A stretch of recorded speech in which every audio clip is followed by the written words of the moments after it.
राजौरी के रहने वाले देवराज 80 साल की उम्र में अपने हक के लिए लगातार भटक रहे हैं। देवराज को अपनी ही जमीन का मुआवजा नहीं मिल रहा है और जिस उम्र में उन्हें आराम करने की जरूरत थी उस उम्र में मुआवजे के लिए सरकारी दफ्तरों के चक्कर काट रहे हैं। देवराज कहते हैं कि साल 2015 में उनकी जमीन जीएमसी राजौरी की सड़क में आई थी जिसका उन्हें मुआवजा मिलना था, लेकिन 6 साल बीत जाने के बाद भी उन्हें मुआवजा नहीं मिला और वो अब सरकारी दफ्तरों के चक्कर काट रहे हैं। उन्होंने बताया कि मुझे पहले आंगनबाड़ी सेंटर का किराया भी आता था, लेकिन कुछ साल से वो भी नहीं मिल रहा। बुजुर्ग कह रहे हैं कि अब चक्कर काटते काटते थक गए हैं, लेकिन ना तो इंसाफ मिला है और ना ही मिलने की कोई आस नजर आ रही है। क्या कहना है पीड़ित बुजुर्ग देवराज का, सुनिए। सकना मेरा नगरोटे का रहने वाला हूँ, तहसील राजौरी का। तो मेरे उधर ज़मीन भी है, मेरी ज़मीन से सड़क बनी थी मेडिकल कॉलेज में 2016 में बनी है।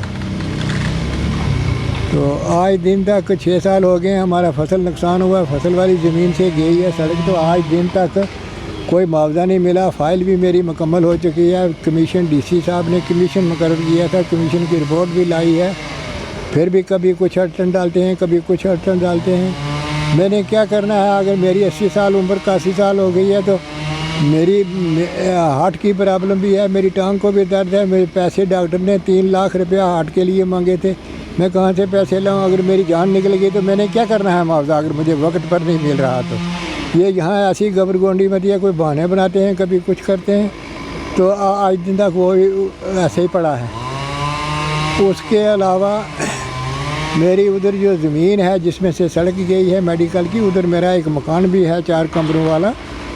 एक उसमें कैटल शेड है, एक पुख्ता कमरा है, 2 कच्चे कमरे हैं, एक कमरा गिर गया है। 2010 में मेरा एक लड़का है, तो उसकी बीवी का ऑर्डर हुआ आंगनबाड़ी सेंटर में बतौर वर्कर, तो वो मेरे पीछे पड़ गया क्योंकि गांव में कमरा मिलता नहीं था, कहीं खाली कमरे गांव में तो होते नहीं। मेरा इसलिए खाली हुआ कि 1998 में मेरे मकान में बम ब्लास्ट हुआ था, तो फिर उधर डर के मारे रहता कोई नहीं था रात को, तो दिन को तो रहते थे लेकिन रात में कोई नहीं रहता था। तो मैंने दोबारा उसको रिपेयर किया, तो रिपेयर करने के बाद कुछ अर्सा खाली पड़ा रहा, उसके बाद मैंने रिपेयर किया तो फिर ये मेरे पीछे पड़ गया कि मेरी बीवी का ऑर्डर हुआ है तो कमरा दे दो, किराया गवर्नमेंट देगी। मैंने इनकार कर दिया, मैं नहीं दूँगा, मुझे अपनी ज़रूरत है। लेकिन इसने बहुत मेरे से खुशामद शुरू करी, तो फिर आखिरकार मैंने कहा मैं 500 रुपया किराया लूँगा तो मैं दे दूँगा। ये चला गया जाके महकमे आंगनबाड़ी वालों के साथ, इसने कुछ आपस में कंप्रोमाइज़ बनाया। उस वक़्त सेंटर राजौरी वार्ड नंबर 10 में था, तो बनाया तो दूसरे दिन मुझे साथ ले गया और उनके सामने बातचीत उन्होंने करी, तो उन्होंने बताया ठीक है हम 500 रुपया देंगे। मैंने कहा ठीक है। मैंने कोई एग्रीमेंट इसलिए नहीं लिया क्योंकि मेरी बहू और बेटा थे, तो इसलिए उनको विश्वास करते हुए मैंने कोई एग्रीमेंट नहीं लिया, मैंने ज़बानी बात हुई। 5 साल तक मुझे किराया मिलता रहा। 2015 तक मुझे किराया मिला है। 2015 के बाद जब मेडिकल बना, इधर हमारे बनना शुरू हुआ, तो बहुत सारे इंजीनियर, ठेकेदार, जेई वगैरह कमरे ढूंढने लगे रहने के लिए, तो मुझे 1000 रुपया पर कमरा महीने के देने के लिए तैयार हो गए। मैंने इससे बलवीर से बात करी, भाई 1000 रुपया मिल रहा है तो ठीक है मुझे फ़ायदा होगा, तो इसने मुझे मना कर दिया कि मैं 1000 रुपया गवर्नमेंट से दुआऊँगा आपको, तो कमरा नहीं किसी को देना। मैं चुप हो गया, लेकिन वो सिर्फ एक महज बहाना था टाल मटोल करने का। ना उसके बाद जो पहला मुझे 500 मिलता था वो भी बंद कर दिया, नया भी नहीं मिला। जब मैं मांगता किराए के लिए बोलता तो ये कहते कि ये नया किराया मुकर्रर हुआ तो सैंक्शन होने में इसे टाइम लगेगा। अब आप क्या चाहते हो? मैं चाहता हूँ कि मेरे वहाँ से आंगनबाड़ी वालों ने भी लिखा है इसको कि सेंटर यहाँ से उठा के किसी दूसरी वार्ड में रखो। मेरे पास वो उन्होंने रिटर्न लिख के दिया है। अब ये झूठे केस करता है, कभी एसी साहब के पास, कभी किसी के पास झूठे छाता बनाता है, बिला वजह रिकॉर्ड मेरा है। मैं काबिज हूँ 1961 से लेकर आज तक मेरा रेवेन्यू रिकॉर्ड भी है। मौके पर भी मैं काबिज हूँ। 2 लड़के हैं जो मेरे साथ मेरी देखभाल भी करते हैं और मेरे साथ काश्त भी करते हैं। लेकिन इसने मुझे इतना घसीटा, कोर्टों में 5-6 केस इसने मेरे ख़िलाफ़ किए हुए हैं। रोज़ मुझे तरीके चलनी पड़ती हैं। ये मैं इसकी ड्यूटी पंजाब में थी। पंजाब से जब पता लगा कि मेडिकल कॉलेज बन रहा है तो वो वहाँ पर लोगों ने हाई रेट पर ज़मीनें फ़रोख्त करनी शुरू कर दी हैं।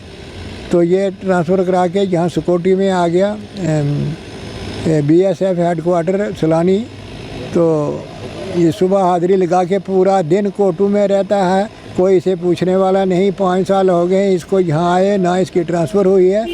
तो ये तो मेरी जान के पीछे मुंह हाथ धोकर पड़ा है। कहता है कि मुझे इसने जान से हलाक कर देने की धमकियाँ भी दी हैं। मैं हालांकि इसको ज़मीन आला दे दी है, आबी भी दी हुई है, खुशकी भी दी हुई है। तो 20-20 कनाल सब लड़कों को दे दी है। लेकिन ये मेरे ऐसे पीछे पड़े हैं, बाकी कोई नहीं। ये इस हालत में मैं चलने के काबिल नहीं। तो इस हालत में इसने मेरे को इतना घसीट रखा है, कोई इसे पूछने वाला नहीं, ना वो BSF वाले पूछते हैं वो कहाँ रहता है, दिन को कहाँ जाता है। इसको खुली छूट दे रखी है। मैं एक दफ़ा गया भी था, पर DIG साहब बैठे थे, कमांडर साहब थे। तो मैं गया तो जब मैं पहुंचा तो वो उठकर चले गए, उनको अपना कोई काम था, उनसे मुलाकात नहीं हो सकी। तो उसके बाद इसको छूट मिली है। या तो इसी को सब कुछ दे दें तो फिर मुझे जवाब दे दें गवर्नमेंट, तो या इसका कोई बंदोबस्त करेंगे। इसको इतनी छूट दे रखी है। इसके पास खुले पैसे हैं, 1 लाख रुपया पे लेता है ये महीने की।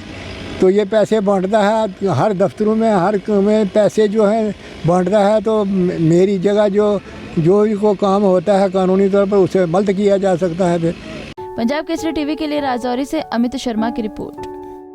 हमसे जुड़े रहने के लिए हमारे YouTube चैनल को सब्सक्राइब करें और नई वीडियो की नोटिफिकेशन के लिए बेल आइकॉन को दबाएं। अगर आप ये वीडियो Facebook पर देख रहे हैं तो लाइक जरूर करें और ज्यादा से ज्यादा शेयर करें। इसी तरह के और भी अपडेट्स के लिए फॉलो करें हमारा Instagram पेज himachal.kesri।